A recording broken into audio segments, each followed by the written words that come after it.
Вам когда-нибудь доводилось слышать поговорку «от добра добра не ищут»?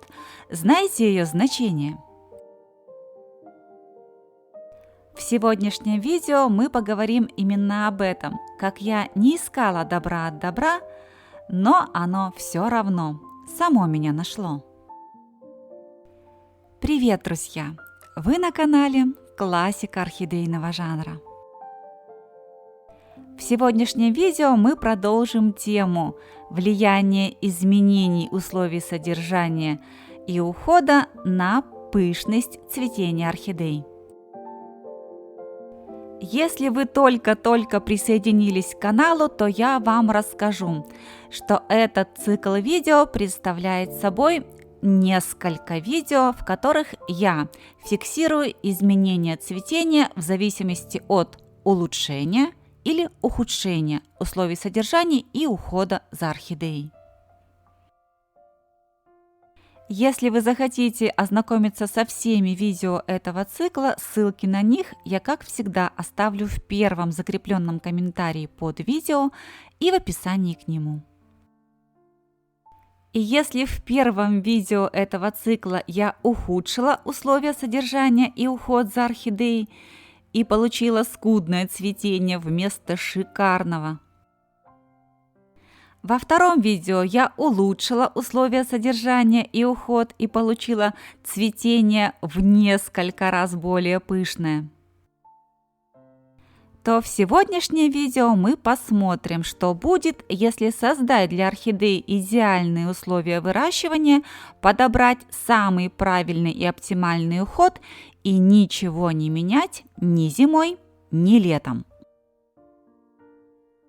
Сегодня мы узнаем, состоится ли летнее цветение орхидеи после шикарного зимнего, если орхидея зимой цвела 5 месяцев на 13 великолепных цветоносов. Героиней сегодняшнего видео будет выступать фаленопсис голландского производства с сортовым названием «Джулия». Этот фаленопсис вы можете встретить в интернете и с другими торговыми названиями. Все это названия разных производителей одного и того же сорта.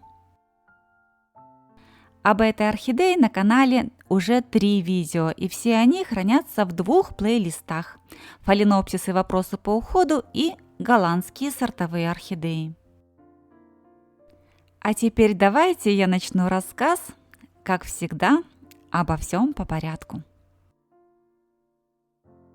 Зимнее цветение этого года фаленопсис Джулия начал 11 декабря 2021 года с распуска вот этого чудесного цветка. Инициация всех этих 13 цветоносов производилась на юго-восточной стороне квартиры на французских окнах в пол. Именно на этих окнах созданы самые идеальные и благоприятные условия для инициации пышного цветения. Здесь очень много естественного солнечного света и очень длинный световой день, как естественный, так и искусственный. Общая продолжительность светового дня составляет не менее 12 часов, а чаще всего от 12 до 14 часов. Естественный световой день продлевается с помощью искусственной подсветки, и это светильники цветовой температурой 6500 кельвинов и мощностью от 18 до 36 Вт в разных комнатах. Получив 13 цветоносов в одновременном цветении, я поняла, что эти условия для этой орхидеи являются идеальными. Стоит отметить, что этот фаленопсис тоже относится к так называемым кустовым орхидеям, то есть орхидеям, которые способны образовывать несколько пристволовых деток одновременно. В одном горшке получается естественная и природная групповая посадка, когда материнское растение растет и развивается вместе с дочерними. В данном случае вместе с материнским растением растут две пристволовые детки. В зимнем цветении только одна из них достигла возраста цветения и выпустила первый свой цветонос. Но в зимнем цветении этот цветонос не зацвел, и чуть позже мы узнаем, способна ли орхидея пробудить цветонос, который раньше затормозился в своем развитии. В последних числах января орхидея достигла своего полного распуска. Его вы сейчас видите на своих экранах. Поскольку орхидея представляет собой достаточно объемный куст, вместе с цветоносами она занимает достаточно много места, и поэтому практически всегда в моих условиях содержалась ампельно, то есть на подвесе. Содержать такое объемное растение на подоконнике не представляется возможным. В этом случае оно бы действительно заняло пол подоконника. Подвесы я продумала таким образом, что снять с них орхидеи очень легко и просто перенести поближе к себе для того, чтобы я могла в любое время дня и ночи ею любоваться, особенно в вечернее время. И в этом вы можете убедиться прямо сейчас. Вы только видели, как орхидея располагалась на подвесе на кухне, а сейчас она уже в гостиной комнате. Я еще раз акцентирую ваше внимание, когда орхидея достигает полного распуска, ей не страшны никакие перемещения в пространстве. И если ваша орхидея сбросила цветы в результате перемещения с одного места на другое, ищите другую причину. Помните, что в природных условиях Солнце на небосклоне никогда не располагается стационарно. Каждый день оно обязательно двигается с востока на запад, освещая разные стороны орхидеи. К концу апреля этого года орхидея начала отцветать. На ваших экранах последние задокументированные кадры весеннего цветения Джулии. Цветов осталось уже мало, не более 15. В мае Джулия отцвела окончательно. И вот тогда я подумала, от добра не ищут. Надо дать орхидее отдохнуть. Можно сказать, с этих пор в жизни орхидеи практически ничего не изменилось. Я просто убрала преграду между естественным солнечным светом и орхидеей. Я просто убрала стекло. Я вынесла орхидею на открытый балкон. Все остальные параметры остались теми же. Та же сторона света. Юго-восточная, тот же полив, те же самые опрыскивания с той же самой регулярностью и те же самые еженедельные купания. Все то же самое, просто не было стекла. После цветения сразу все растения, и материнское, и дочерние, пустились в активный вегетативный рост. У них начали расти новые листья и корневая система.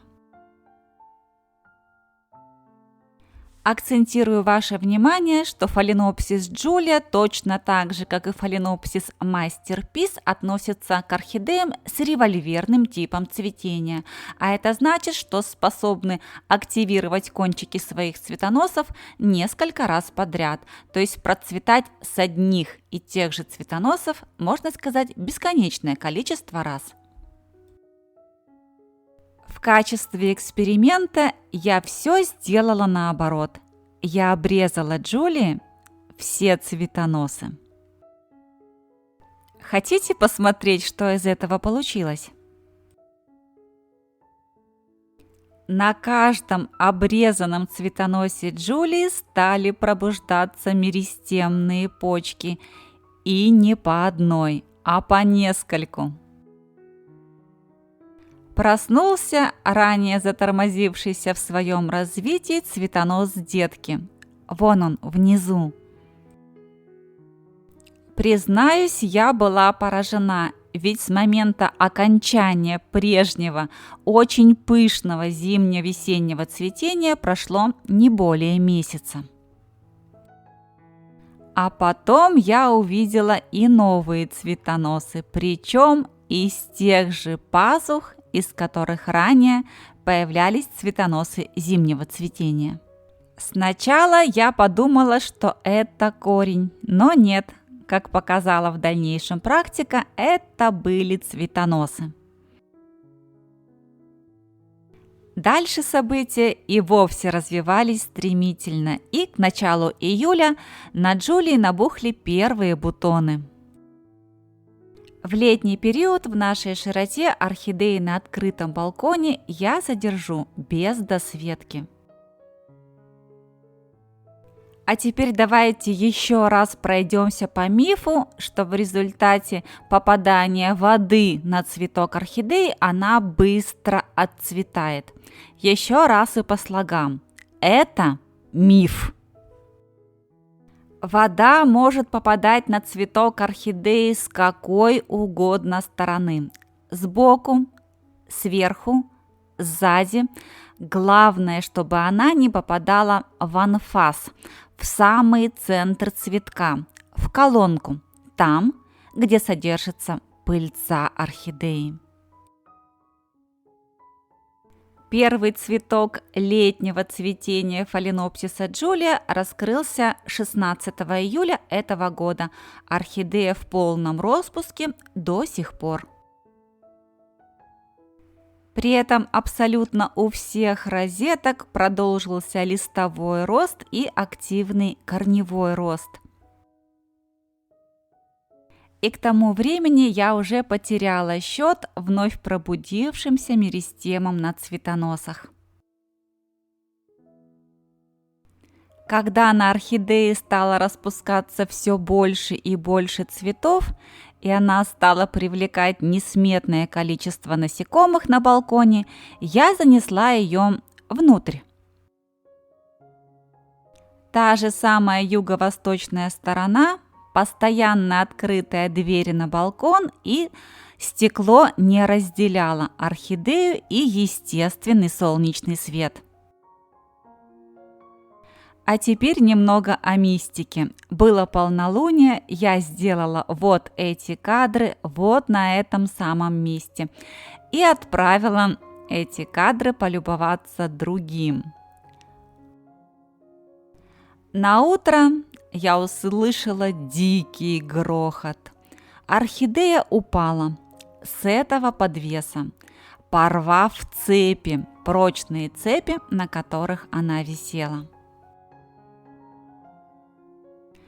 «Этого просто не может быть», – подумала я. Ожидалось такое грандиозное цветение. И несколько цветоносов сломаны, один лист, самый молодой и красивый, порван, корзинка вдребезги, а я в полном расстройстве. В знаки и в предостережение судьбы я верю и вторично рисковать не стала. Я определила Джулию вот так, как вы сейчас видите на своих экранах. Кашпо, в которое я поместила внутренний горшок, на 4 литра.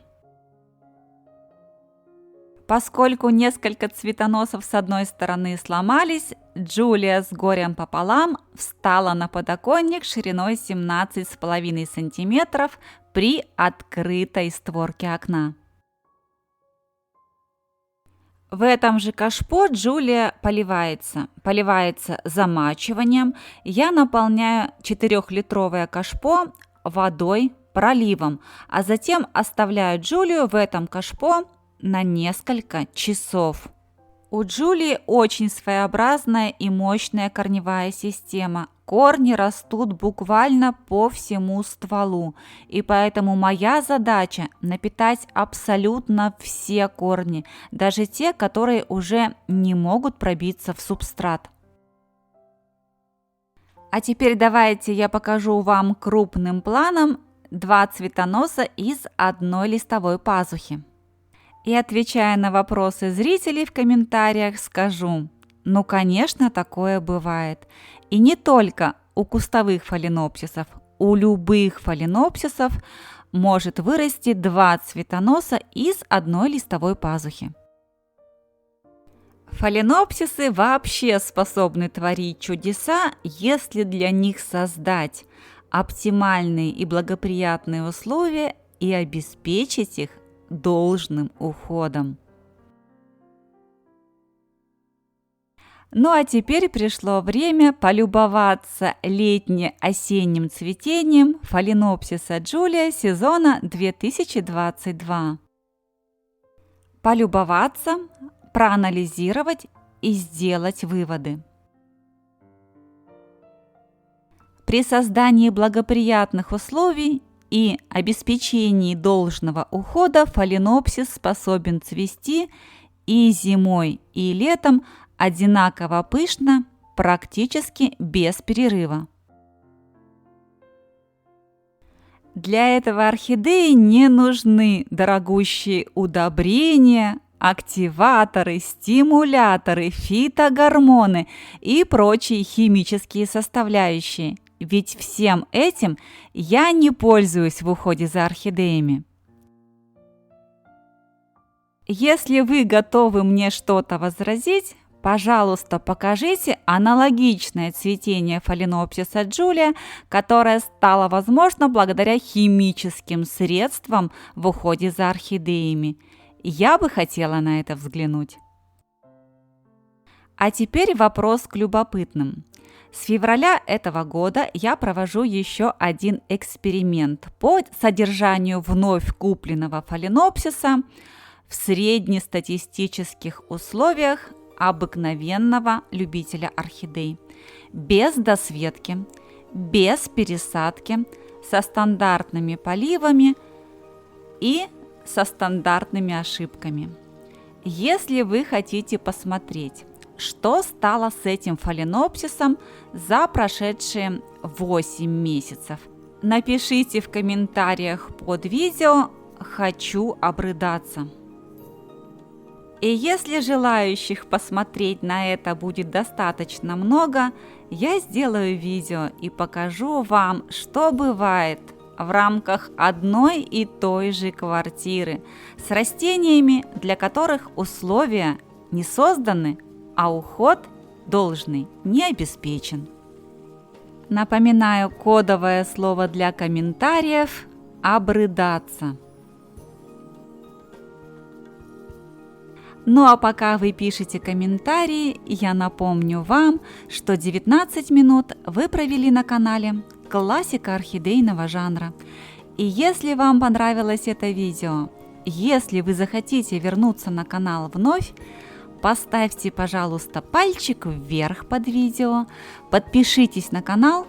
Если раньше вы этого не сделали, жмите на колокольчик, чтобы первыми получать уведомления о выходе новых видео. И оставайтесь со мной, ведь впереди у нас много интересного.